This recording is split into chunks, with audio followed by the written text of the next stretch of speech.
Drop it on the random. What up, y'all? Welcome to another edition of That Time in Hip Hop, a podcast about history and nostalgia in hip hop, but more importantly, preservation of hip hop music and culture. I am your host, Vegas, Hip Hop Now Yeah, podcast. I got shirts like the homie. Joining me, as always, the homie Tony of IntoTheDome.com. You see, he got the shirt on right there. What's good, bro? hey man, everything is good, man. No complaints, man. How you? Chilling, man, chilling. I wish I'm getting cardio in, but nowhere near the amount of cardio you getting in, bro. Woo.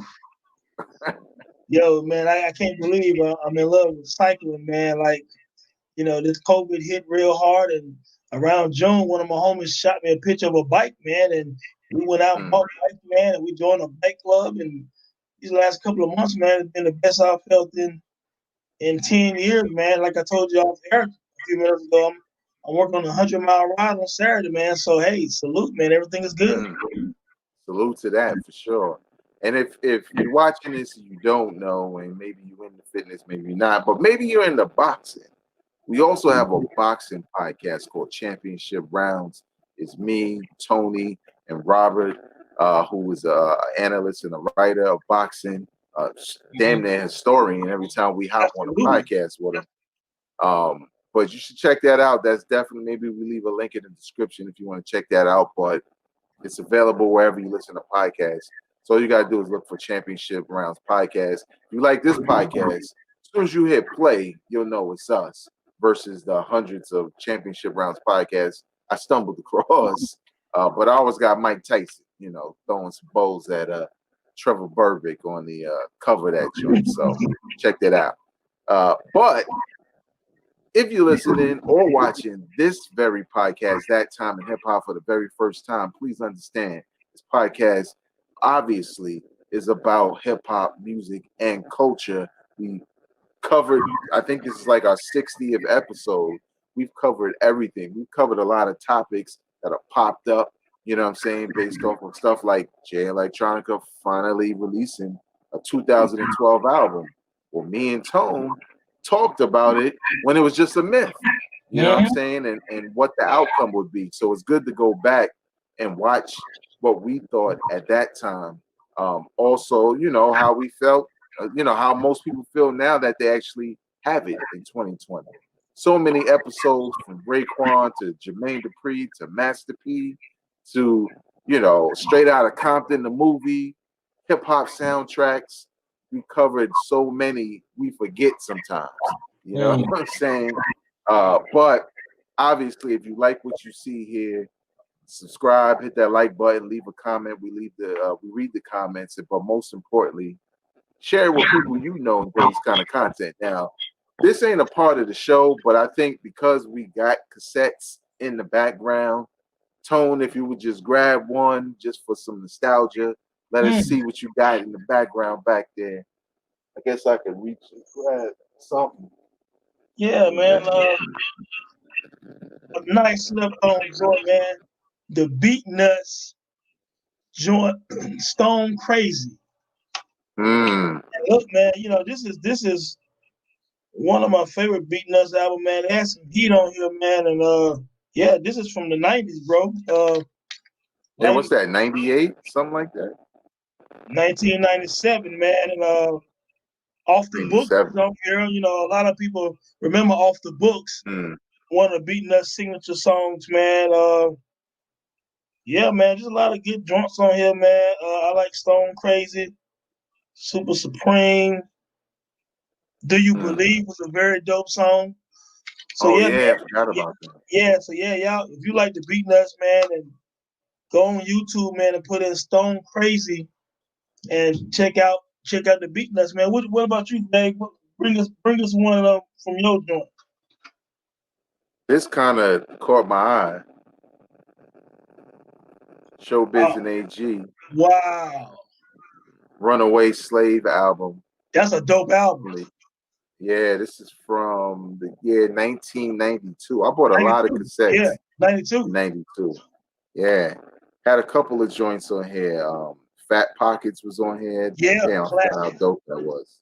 Runaway Slave, Yeah. Soul Clap, Party Groove. Some really dope records on here, man. And this is probably the only joint I got from them, to be honest. Yeah, you know what? Some would call that album underground New York classic. Yeah. Back then, I was kind of sleeping on it. You know, obviously, I had no job, so if it came down to picking albums, I had to make a choice. Right. But eventually, I picked it up because everything I heard, I was loving off of it. Especially the production. You know what I'm saying? Very Digging dope. in the Crazy Crew on the production. But this is something we also like to do every show, and that's where we basically put a spotlight on something that's happening in the month related to hip hop. And this month in hip hop, we want to say a happy birthday. Born on October 4th, 1957, Russell Simmons was born. That name brings up a lot of things, but controversy aside, and we just focus on hip hop.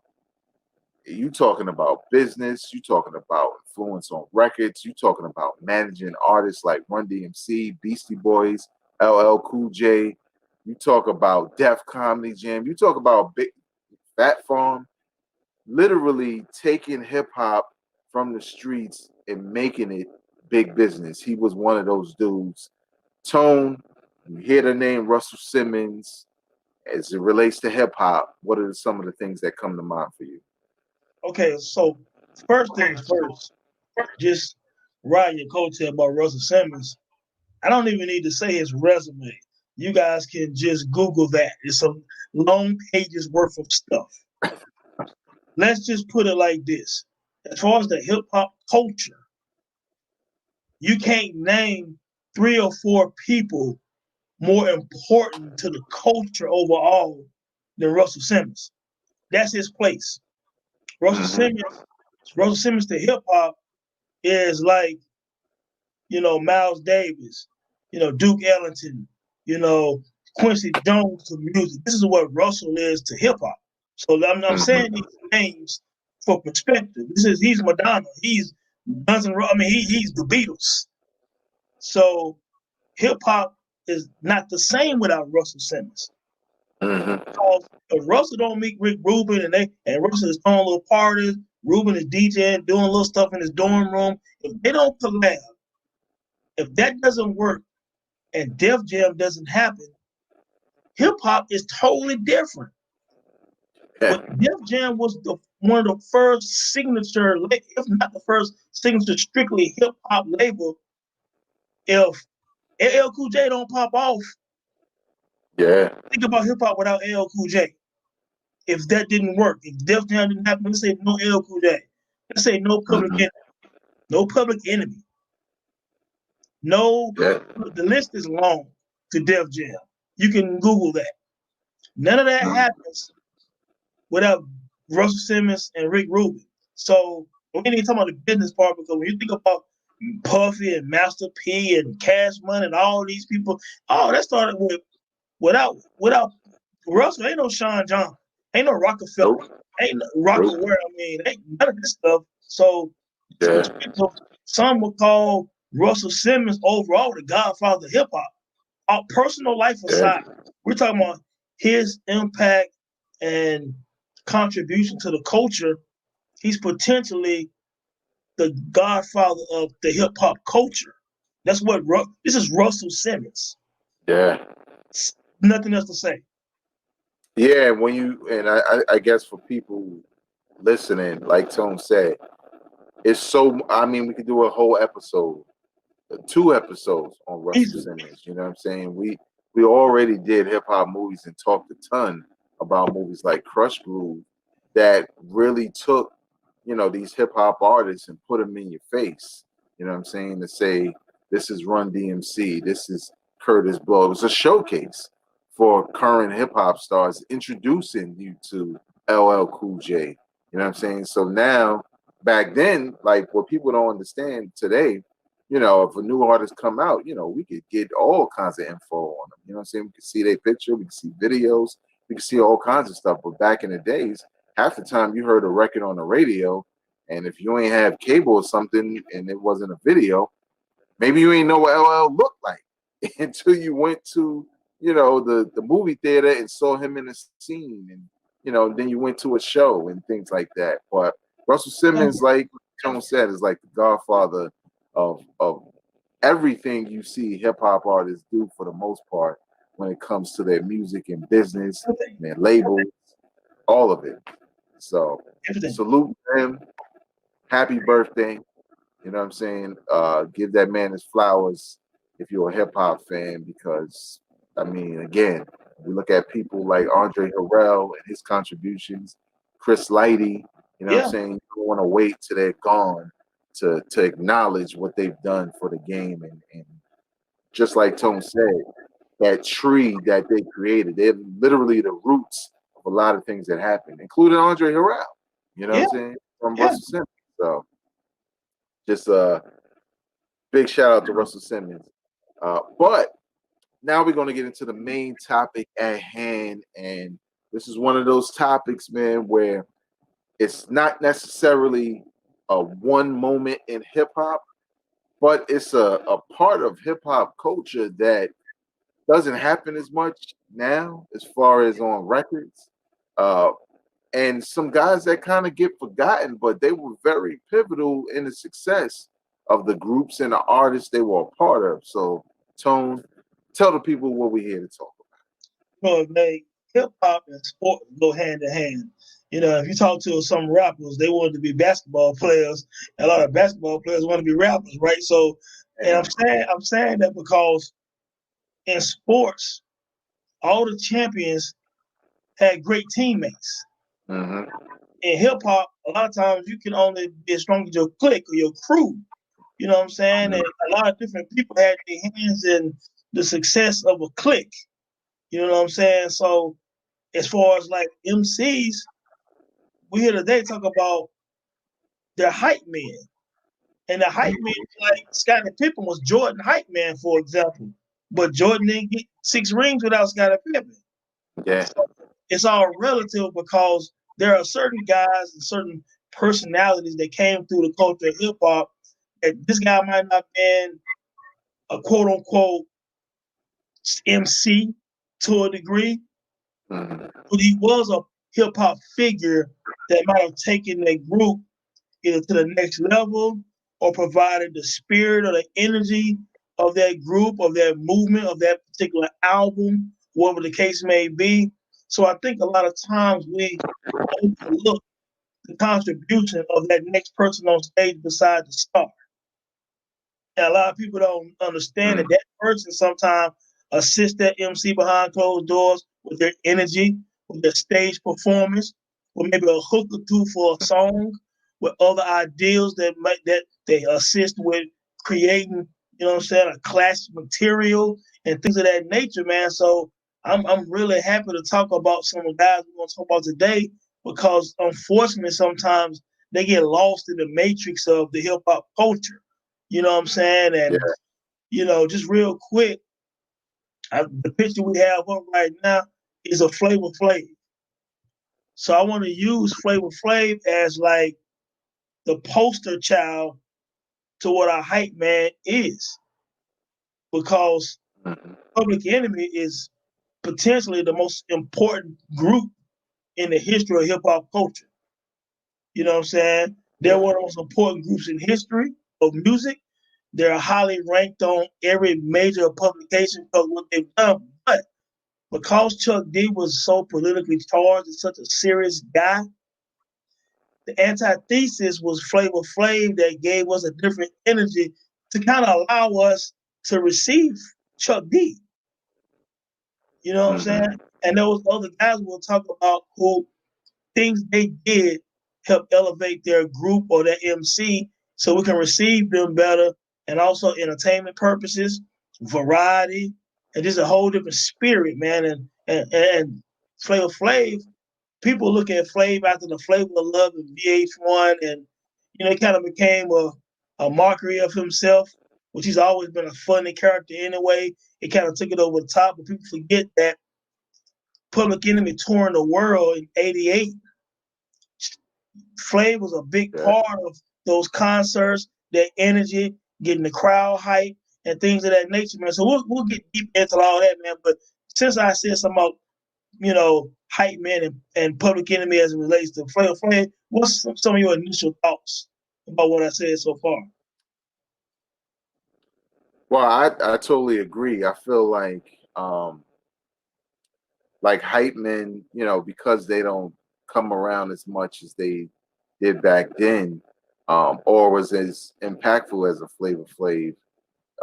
It's almost like it's a lost part of hip hop. I feel like some dudes come out with these groups now, maybe not groups, but maybe they're soloists and they got a crew, and some of them dudes in the crew aren't as good, but maybe they're excellent at the show. You know what I'm saying? As hype men, but we just live in a time now where everybody can be the major rapper, and I feel like back then, somebody like a Flavor Flav, like you said, in a group like Public Enemy, that came across so conscious and almost militant in a lot of ways.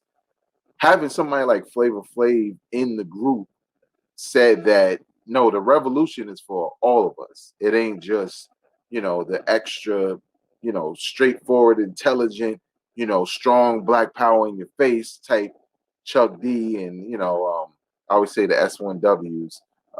But isn't that Sean Wayne from In Living Color? But just that image of Public Enemy, it's not like it's softened with Flavor Flav, but it's flavor. You know what I'm saying? But you know what, too? Flavor he brings to it. You know what?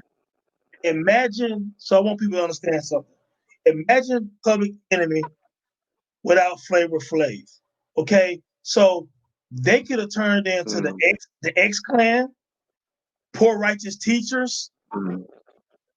They could end up being Paris, whatever.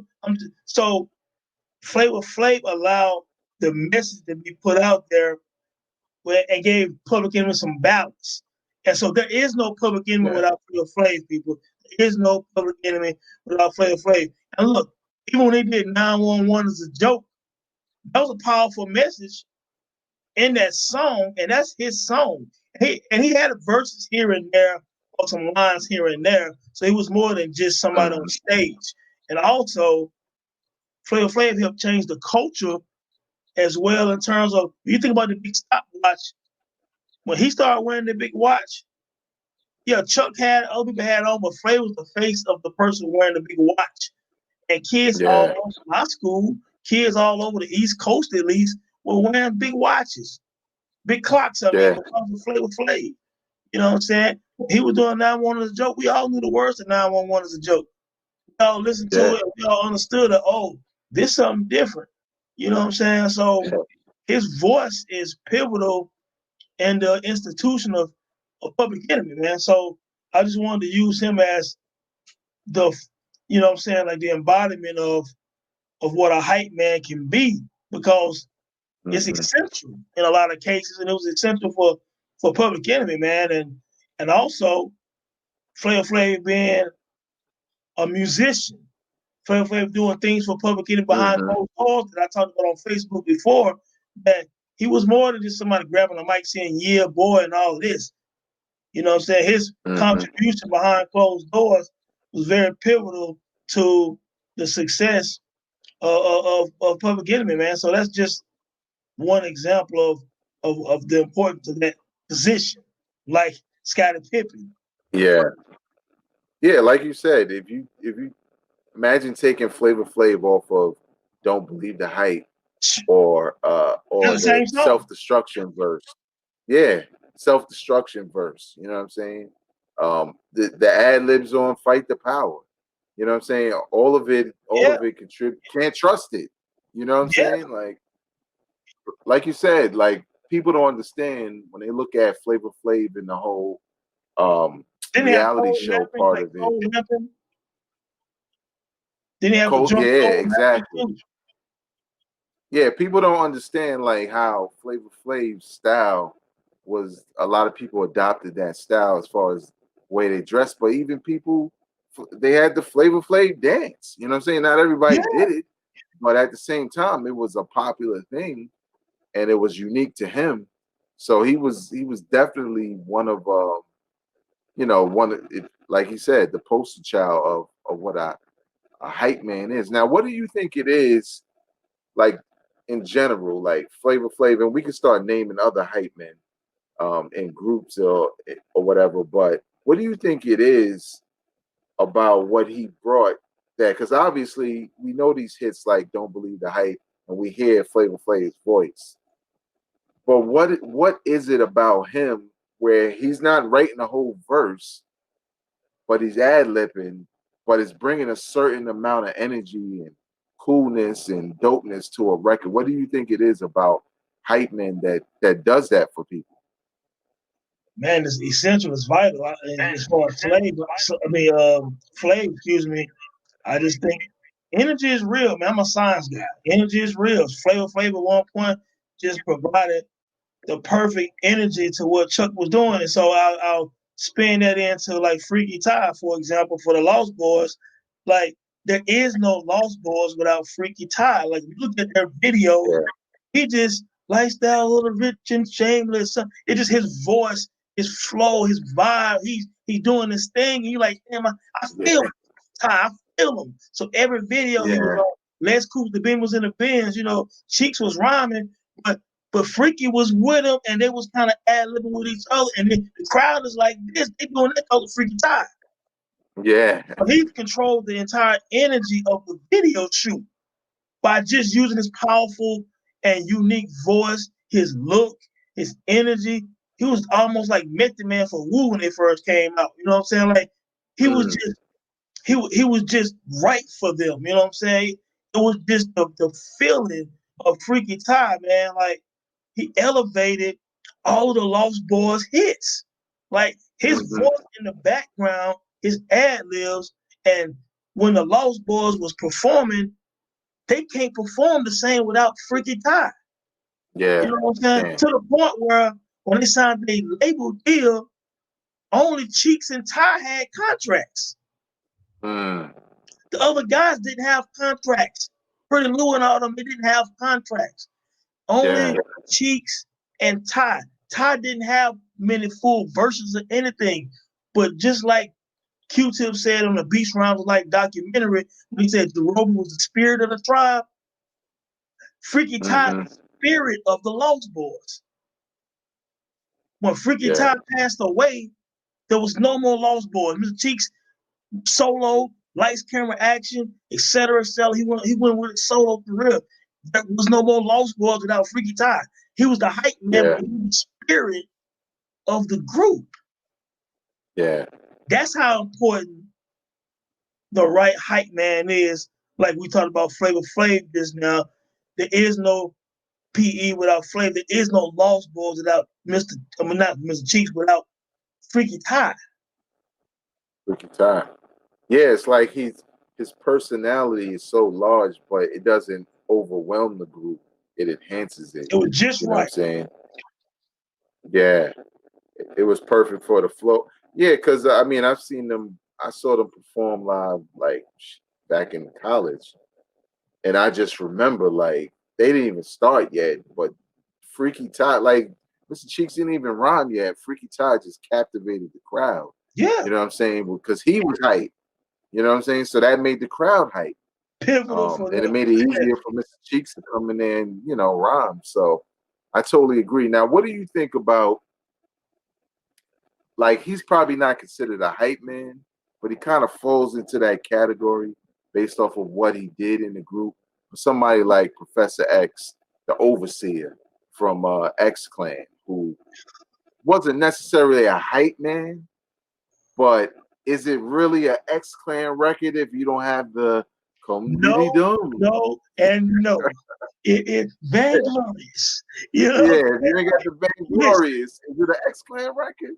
Listen, it's not an X Clan record without him, man. Like, his voice, his whole vibe, man, he made you put the fist in there before Brother David said anything. Yeah. Because Brother J was a very dope MC like Chuck D. Brother J is very lyrical. underrated MC, got his message out. And actually, if you read Brother J rhymes on paper, Brother J is no joke. I mean, I know a lot of younger fans don't understand how important the X-Clan was to us in the early 90s. X-Clan was serious business. Yeah. You know what I'm saying? And yeah, man, like, dude we always knew it was an X-Clan record because a lot of times he would say something before the record really started. You know what I'm saying? And sometimes during the, like, hook or intermission of the song, he's talking. Yep. You know what I'm saying? He would spit a message in the song. So he was kind of an MC without rapping. You know, and and again, imagine seeing a video of the X-Clan back in the day and you take him off. It's not the same. Not the same. Because didn't Brother J go solo at one point? Yeah, he had some I think they kind of separated. Yeah, he might even had an album, but I remember he did do some stuff solo. But man, it wasn't the same without my guy. Yeah, and when you think about that, right? That's kind of crazy because here you have a guy that's on every record and he's basically talking or giving speech or kicking a little bit of spoken word or whatever the case may be. He's not the MC, you know what I'm saying? He's not, as far as I know, was making the beats.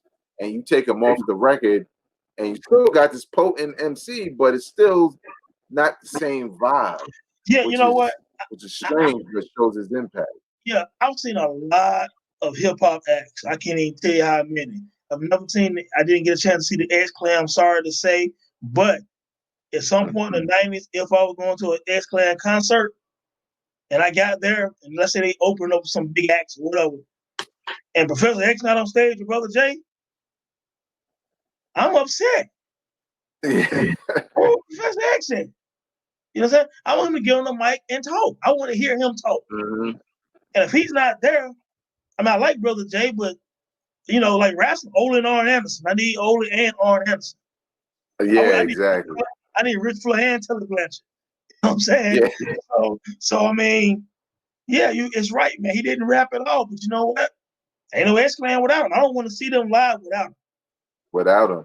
Now, this is another person who's not necessarily a hype man, but when he was locked up, and unfortunately when he passed away, even though he was considered an MC in the group, he kind of was the spirit of the group, and that's Old Dirty Bastard.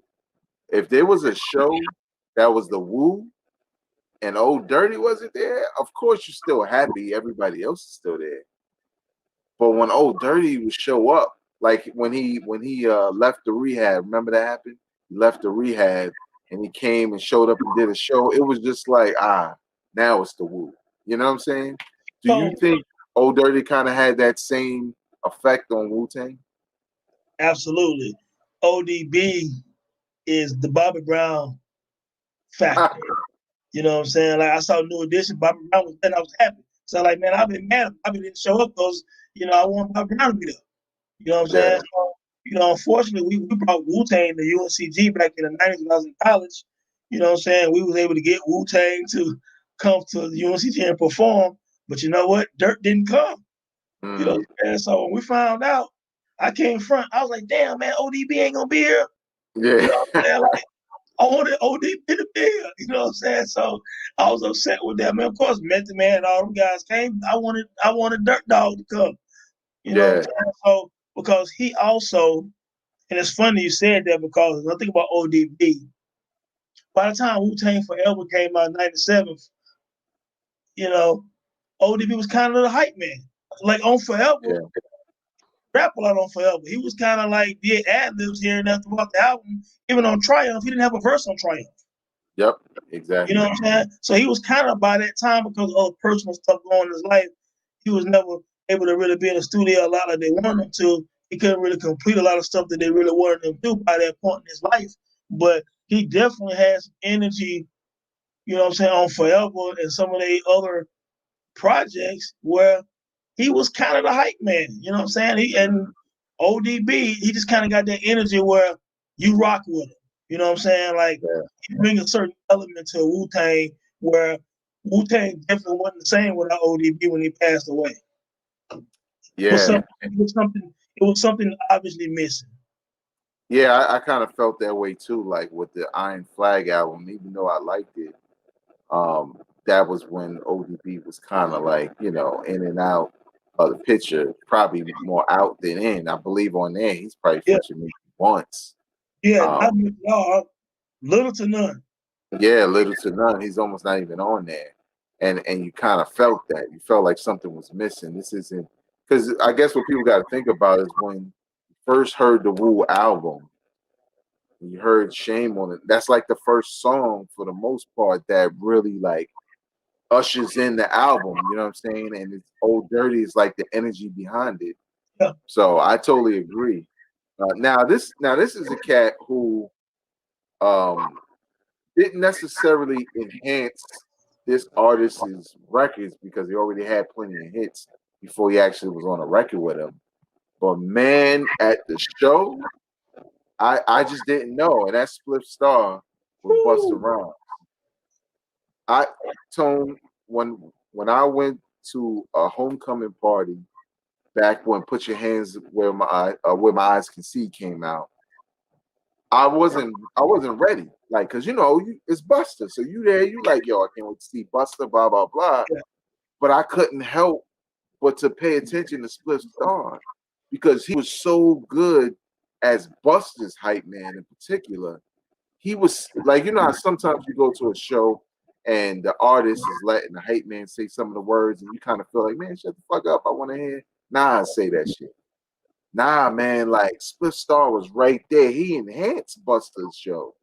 I just felt like, I mean, I always would say, like, when it comes to a show, he's the greatest hype man I've ever seen because Busta could be like, yo, my voice is not working.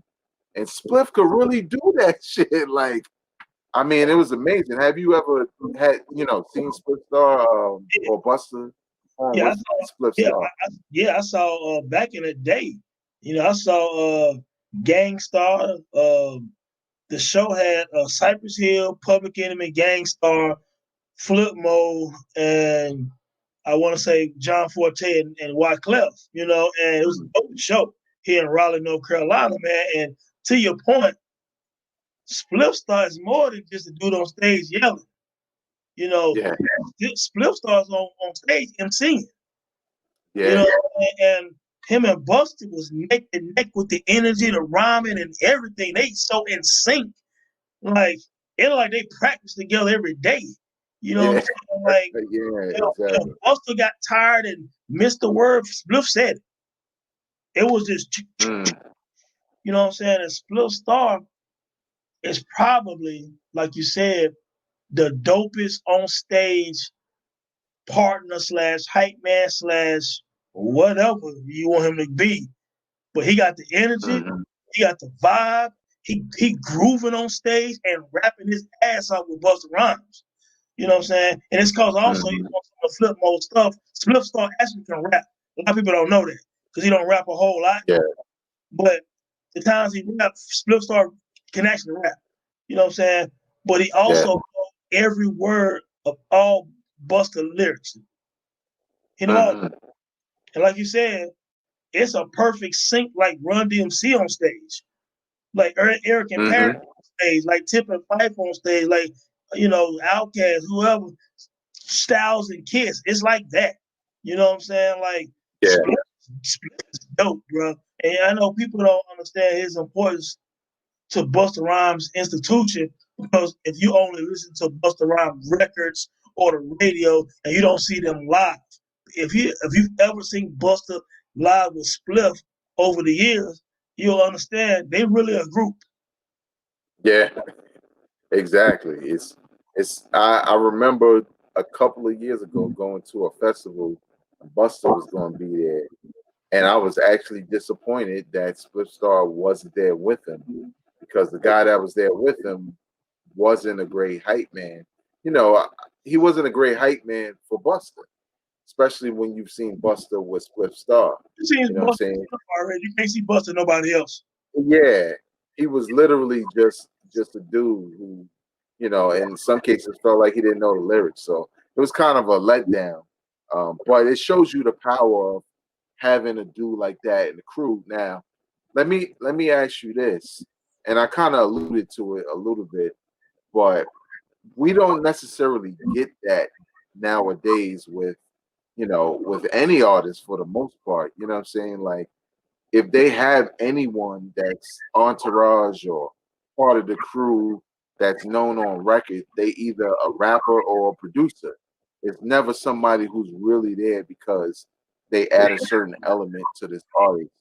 Do you think that's something that's hip hop's missing and maybe should happen more? Maybe not necessarily with everybody, but where it's needed. Or do you think that was just a specific time of hip hop, a certain generation where it was warranted, but that thing is dead now? No, man, it shouldn't be dead. I think there's an element of hip hop that should always be there. Even from the first eras of the culture, you might have had a guy who might not be the lyricist or the popular person in the group, but they still made an impact by doing what they doing. The little contribution they did will end up being something significant. So I think that, especially on stage, some of these guys on stage, they just aren't really good on stage. And sometimes you might need that extra person to give you that motivation and confidence. Everybody can't be DMX running on stage by himself, and representing the way he did. So you got your DMXs and you got a few other guys who can hold down a concert by themselves, but a lot of these guys need hype men. So yeah, absolutely. Yeah, I totally agree, and I think the difference is like some of them probably have hype men, but they're kind of like background. They're not as popular as somebody like a Flavor Flav Well, or look at Professor it X. look at it like this. It could be a situation where you have a Memphis Bleak who put albums out. He's a rapper, not that bad of an MC at all, but he flourished a lot. I've seen Jay-Z live like 5 times. I think 4 of those times Bleak was on stage with him. You know what I'm saying? That Bleak Yep. was kind of his hype man, but their chemistry synced very well. And I think it gave Jason nice relief and he did a good job, same way it was back in the day when Proof was doing hype man stuff for Eminem before Royce da 5'9". You know what I'm saying? Because we gotta remember, Proof was doing hype man stuff for Eminem, and Proof actually wasn't a bad rapper. And after that, Royce da 5'9" was kind of Eminem's hype man before his solo album, his debut, and even after that. And anybody know hip hop know Royce da 5'9" can rap with anybody. But he was kind of like him's hype man. Think about this too, real quick. Puffy was Biggie's hype man. Yep. People don't look at it like that. Yep. Throughout the albums, on songs, and a lot of times on stage when Biggie performed, Puff would come out there and introduce Big and would dance while Biggie is rhyming and would ad lib with him on plenty shows. Mm-hmm. They toured together. Puffy was Big's hype man, and then Big turned around and executive produced Puff's debut album. So I mean, they were partners too. You know what I'm saying? So it's just Jim Jones was Cam'ron's hype man first. Yep. You can go back. Anyone listening, you can go back on YouTube right now and put in Cam'ron Horse and Carriage Live, and you'll see Jim Jones was his hype man on Horse and Carriage on his live show, and on several other occasions on concerts, Jim Jones was his hype man. Mm-hmm. Yeah, like when you think about it, I mean, obviously it makes sense. And obviously we're not saying that rappers today don't have hype men, but they're not from the same cloth as a Flavor Flav or Freaky Tah or even a Spliff Star, where they're so good at what they do that it translates to record. You know what I'm saying? They're literally like in the same space that a DJ is at this point. A lot of your favorite rappers have road DJs. You know what I'm saying? But back in the days, that DJ would have been on the album cover with them. You know what I'm saying? Now, you know, you don't know who that, you know, and this is even dating back to the 90s. Now, Think about this. you know, you like, oh, Cypher Sounds was Biggie's DJ, but Cypher Sounds would have been on the cover if it was like 88. You know what I'm saying? Absolutely, man. Because think about this. On one of LL Cool J albums, I think Cut Creator was on it. You know what I'm saying? Mm-hmm. On the back, then Eric B is on rock. Eric B is the producer. I mean, is the DJ. Eric B didn't make the beat like that. Rakim and Lost Professor was making the beats. Exactly. You know, Eric B might have been funding some of it. You know what I'm saying? You know, whatever. Yeah. But you know, when it came to that, what about who was the other guy, man? Was on the front of joints back then. Not Too Big MC and Hammer, but yeah, Too Big MC was hype man for MC Hammer. You know what I'm saying? But I was thinking about another producer. Oh man, that was on the cover of an album. It'll come to me in a minute, man. But to your point, you said you had Eric B on there with Rakim. Skylar Rock was a DJ. Mm-hmm. You know who he is. Exactly. To your point, but to your point, hype man, DJs, other people, you know what I'm saying, made an impact on a group or a solo artist. Yeah. You know, I see Mobb Deep in the back at one point, even though Big Note was a dope MC, Big Note was kind of their hype man to a degree. He was their hype man.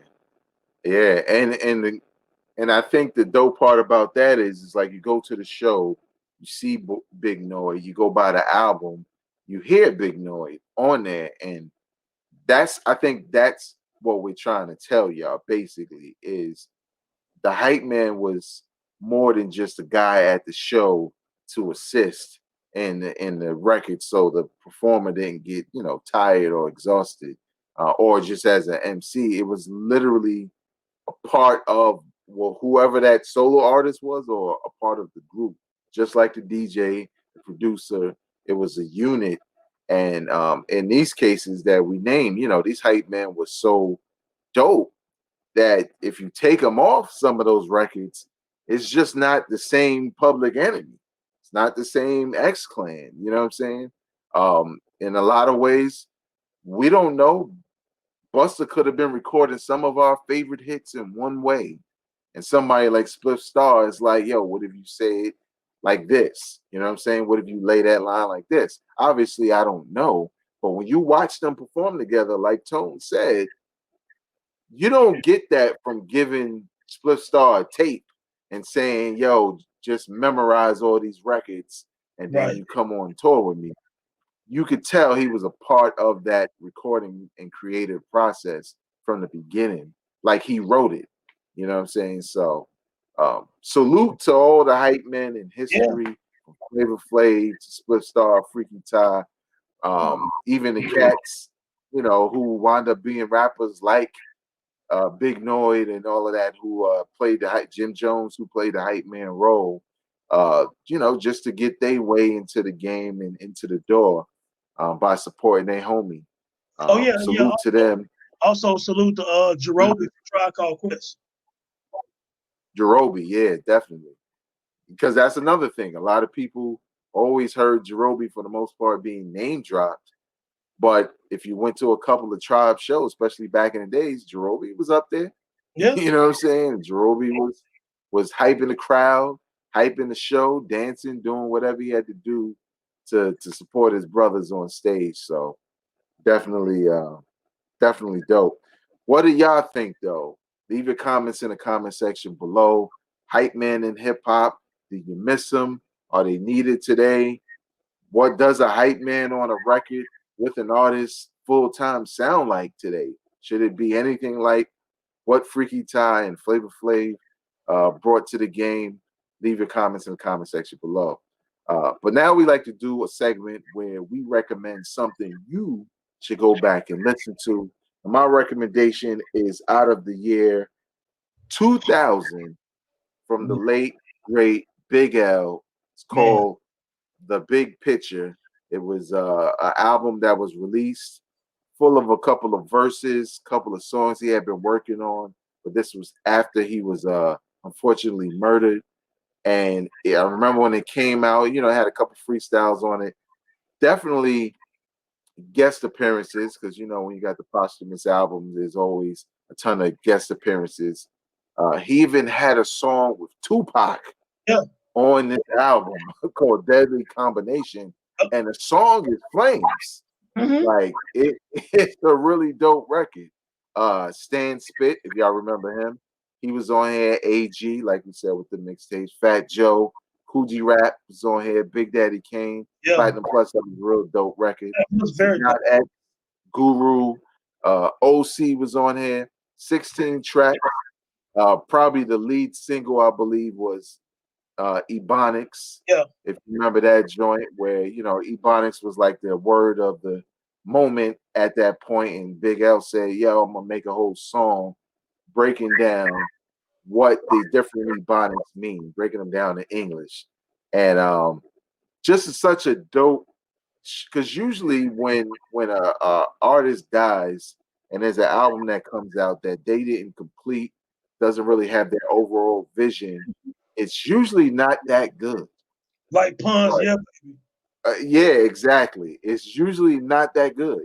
But the big picture was just so dope because it took the best of what Big Al had currently going on and some stuff we hadn't heard, some freestyles we heard, but some of us heard but didn't have. And now we had all of this collection of dope stuff on one record with some really, I'm telling you, man, these guest appearances really showed up to match Big L, and maybe that's a testament to Big L's skill level. But man, I was so surprised when this album came out. And people still talk about it to this day. So Tone, what's your recommendation? But also, what did you think about Big L's The Big Picture when you first heard it? Man, Big L, Big Picture actually made me sad. You know what I'm saying? Because I like, darn, man, this is to show the potential about what it could have been. Yeah. And what he could have been with his skill set. He can rap with any MC in the history of hip hop because he was just that gifted lyrically, flow wise. He followed some flows, man. Big L, he learned from Lord Finesse. He took a little bit of Lord Finesse and added some steroids to it. You know what I'm saying? And when I heard The Big Picture, I was like, damn, man. I think The Big Picture came out in 2000, like you said, and he died in '99. And it was like, damn, man, just what he could have. Then you hear the rumors about it ended up being true that Jay-Z was signing him to Rockefeller. They had been cool all those years. And, Jay-Z, I apparently remember when L put him on the radio with him when they did that 95 freestyle. This is before In My Lifetime single that dropped in a year before Reasonable Doubt. So I guess Jay was paying it forward because they were cool like that. People can Google pictures of Jay-Z in Harlem, in the club and stuff with Big L on more than one occasion. You know what I'm saying? So they were very cool. You know what I'm saying? Another rumor real quick was when the famous DMX and Jay-Z battle happened, Big L was the one who had the recording. Yeah, And so that's just a little tidbit on that, man. It was a very, very dope album. I still listen to it. The production was very dope. And then they sequenced the freestyles within it, perfectly. Yeah, it was just a great album. I would get 4 mics out of 5 easily. And I'm being gentle, and that's just, but yeah, mine is MC Lyte's Eyes on This, 1989, her sophomore album. It's actually my favorite MC Lyte album. I even like it more than Light as a Rock. I like Light as a Rock a lot, but Eyes on This, she had elevated her flow. The production was probably a little bit better. Yeah, Cha Cha Cha on the Cappuccino. Yeah, Hot Damn Ho, here we go again. You know what I'm saying? She was going Nick Cats, you know what I'm saying? And yeah, man, it was just a very dope album. I loved it, man. It has a production from like Marley Marl and Grand Puba and a few other people, man. I think Audio too. You know what I'm saying? So yeah, man, that's when I was really like, okay, Lyte back. She came back to back after her debut, Light as a Rock, with another dope joint. You know what I'm saying? That's when you knew she was here to stay because she had dropped 2 really dope albums back to back, and she had the flavor style. I always thought she was cute, had a dope voice. You know what I'm saying? That she got respect from her peers, man. You know what I'm saying? Like Yeah. the male MCs was like, yo, we rock with Light was hot, man. You know what I'm saying? Yeah. Like, oh, this album was dope, man. Like, do you remember Eyes on This, man? Or did you rock with MC Light, man? Oh, absolutely, man. From Man, day he from one, Brooklyn. man. He from Brooklyn. Yeah, from day one, man. Like I remember, like MC Light. It was like the first time you heard it, you just knew she could rap. You know what I'm saying? Just her presentation, her delivery. Yeah. When this album dropped, I think the first joint I heard was Cha Cha Cha, and I just remember that beat was a whole different vibe from her first album. Yeah. You know what I'm saying? And I think that's what I liked about it. Because that first album is like some real traditional boom bap sounds, but Cha Cha Cha is like funky, kind of soulful, kind of And it's more jazzy. futuristic. Yeah, it was a little bit more of a change, which was kind of surprising at first. And then Cappuccino. Yeah. Yeah, MC Light was in the zone back then, man. From a debut to that album to the album that followed, like MC Light was just pumping out records. And you know, obviously once we got Self Destruction, she was just it. You know, I mean, even talking about this album make me feel like, damn, I think we need an MC Light show because it's just there's not enough appreciation. Like people will name drop MC Light, but I don't think people understand why we name drop MC Light when we talking about some of the greatest female MCs of all time. And this album is definitely Eyes on This is definitely one of them. One of the main reasons why, because no sophomore Jinx. No, not at all. She enhanced the craft. But what do y'all think about those two albums? If you heard them, have you heard them in a while? Well, the point of this segment is to go back and listen to them again. Listen to them in that context that we just laid out for y'all. Big L, The Big Picture out of 2000. MC Light, Eyes on This out of 1989. Two dope records in hip hop, not to be forgotten. For real. But leave your comments in the comment section below. We love to know your thoughts on anything mentioned on this podcast. Please know that this podcast is available wherever you listen to podcasts. All you got to do is search for the words Hip Hop Now Podcast, or click the link in the description, or you can visit intothedome.com, where not only can you get the link to the audio version, but also the video version, as well as the numerous articles that Tone has laid out over time. And it's not just hip hop, because I know not every hip hop fan is only a fan of hip hop. There's so many other dope articles there, and really tying in, different genres. Like, didn't you have an article that said, what Rakim is the Miles Davis of hip hop? Yes, indeed. Is that correct? Yeah. That's correct. So stuff like that, man.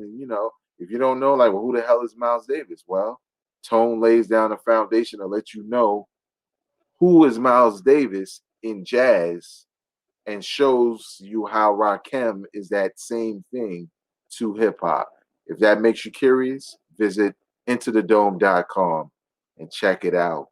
Until next time, y'all, I am Vegas of Hip Hop Now podcast with shirts. Finally, I got a mask and all that shit. And Tony of intothedome.com. Go out and support real hip hop. Peace.